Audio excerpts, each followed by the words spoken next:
Ang susunod na programa ay rated PG. Ito ay nangangailangan ng patnubay at gabay ng magulang para sa mga batang manonood. Ang buong akala ni Moira kay Zoe mapupunta ang lahat ng kayamanan ni Lolo Pepe dahil siya lang ang legal na anak ni Doc RJ at legal na apo ng pamilya Tanyag. Pero laking gulat ni Moira nang sabihin ni attorney na tinanggal pala ni Lolo Pepe si Zoe sa last will and testament niya at si Annalyn at Justin lang ang pamamanahan.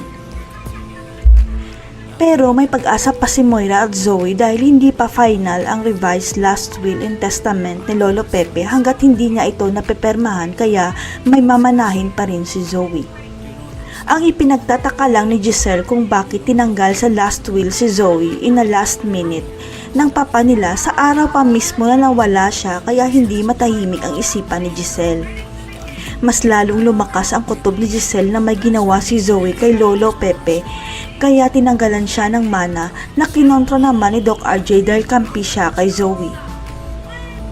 Hindi naman alam ni attorney kung bakit ni-revise ni Lolo Pepe ang last will and testament niya at si Zoe lang ang tinanggal sa pamamanahan niya dahil sa telepono lang sila nag-usap. Hanggang sa biglang bumalik ng Pilipinas ang bodyguard at pinagkakatiwalaang tauhan ni Lolo Pepe na si Quinito at siya ang magbubunyag ng pinakatago-tagong sekreto ni Zoe. Ang hindi alam ng lahat, hawak ni Quinito ang kopya ng DNA test ni Zoe at alam niya na hindi totoong apo ni Lolo Pepe si Zoe dahil siya lang ang hindi nag-match kay Lolo Pepe.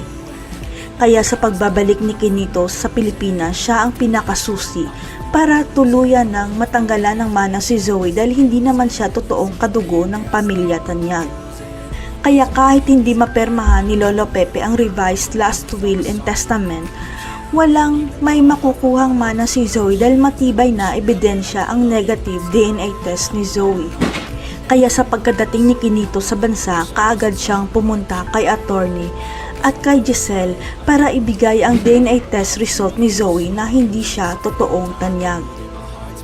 Kaya malalantad na sa lahat na hindi pala totoong Tanyag si Zoe dahil sa DNA test result kaya si Justin at Annalyn lang ang may karapatan sa Apex Hospital. Dito na ay dideklara ni Giselle sa taga-Apex na si Justin at Annalyn na ang mamamahala ng Apex Hospital at si Zoe maietsapwera na sa Apex at sa buhay ng mga Tanyag. At ang susunod na malalantad na may kinalaman si Zoe at Moira sa pagkidnap kay Lolo Pepe at madidiskubre na rin ni Lynette na si Doc Carlos ang totoong ama ni Zoe. Tuluyan na kayang mamamaalam si Lolo Pepe dahil naayos na niya ang buhay ni Giselle. Magpapaalam na rin kaya si Zoe dahil hindi niya nakayanan ang pagpaparamdam ni Lolo Pepe. Abangan.